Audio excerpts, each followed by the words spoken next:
Our PaintedAutoParts.com Motorhead of the Week is Rick Swarts. Now, Rick first crawled into a race car when he was just 5 years old.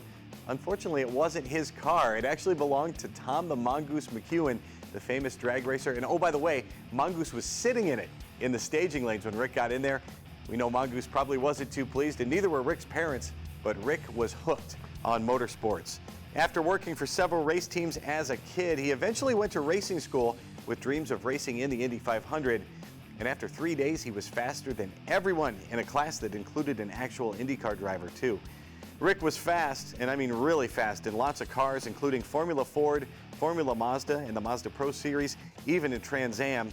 But as happens so often, life got in the way back in the 1990s, and Rick's dream of racing at Indy slipped out of his grasp. In recent years, Rick has worked as an instructor for the Brakes Teen Driving School, teaching kids safe driving techniques and likely saving lives. And by the way, he swore he'd never go to the 500 unless he was racing in it. Well, just this May, at 58 years old and facing a cancer called multiple myeloma, Rick decided it was finally time to go to Indy.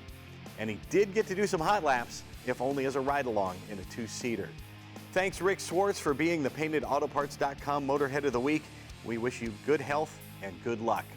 Oh, by the way, you too can be Motorhead of the Week. Just send us a note at motorheadgarage.tv and tell us your story.